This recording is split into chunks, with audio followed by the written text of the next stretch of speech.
بسم اللہ الرحمن الرحیم۔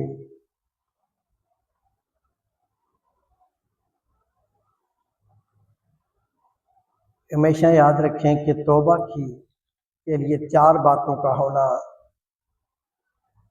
ضروری ہے۔ اگر ایک بندہ توبہ کرنا چاہتا ہے، اللہ سے مناجات کرنا چاہتا ہے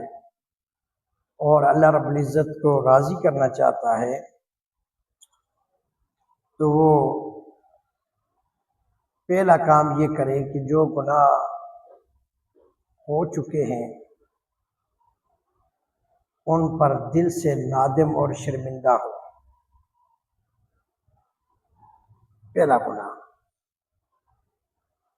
کہ جو گناہ اس سے سرزد ہو چکا ہے، چونکہ انسان کمزور ہے، خطا کا پتلا ہے، گناہ ہو جاتا ہے،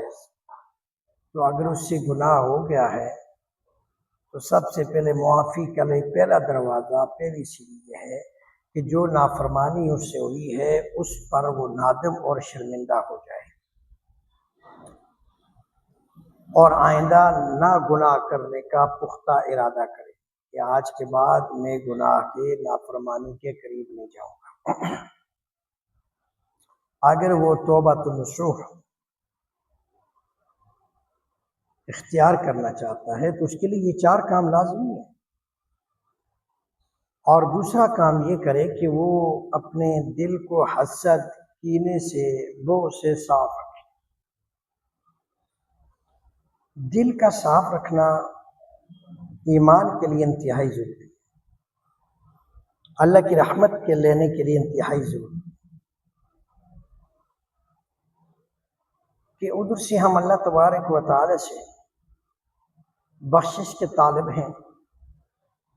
ادھر سے ہم اللہ تبارک و تعالی سے رحمت کے طالب ہیں،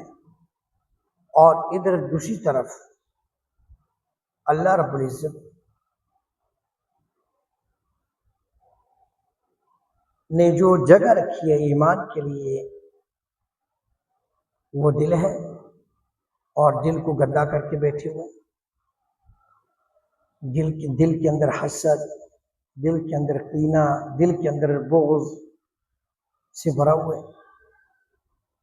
اب اگر انصاف سے دیکھا جائے تو ہمارے گھر کے اندر دودھ جیسی نعمت موجود ہو اور ایک گندا برتن ہو، گندا گلاس ہو، اور ہم یہ سوچیں کہ اس گندے گلاس میں، اس گندے برتن میں ہم دودھ ڈال کر پینا کبھی بھی گوارا نہیں کریں۔ ہم یہ کہیں گے کہ یہ برتن اور یہ گلاس گندا ہے اور اس کو پہلے مانجو اور اس کو پہلے صاف کرو، پھر اس میں اس نور کو، اس دودھ کو ڈالو۔ تو اگر ہم اس گندے برتن کے اندر، اس گندے گلاس کے اندر جس میں گندگی موجود ہے اس میں دودھ ڈالنا پھر پینا گوارا نہیں کرتے تو اللہ رب العزت ایمان جیسا نور، ایمان جیسی طاقت، ایمان جیسی رحمت اللہ رب العزت ہمارے گندے دلوں کے اندر، کہ جس دلوں کے اندر بغض موجود ہو، جس دلوں کے اندر حسد موجود ہو، جن دلوں کے اندر دوسروں کا کینہ موجود ہو، تو پھر ان دلوں کے اندر اللہ رب العزت اپنے نور جیسی نعمت کو کیسے ڈالے گا؟ اس لیے ضرورت اس امر کی ہے کہ ہمیں اپنے دلوں کی صفائی کا اہتمام کرنا چاہیے، اپنے دلوں کو صاف رکھنا چاہیے تاکہ اللہ کے ایمان کی حلاوت، اللہ کے ایمان کی لذت ہمیں نصیب ہو۔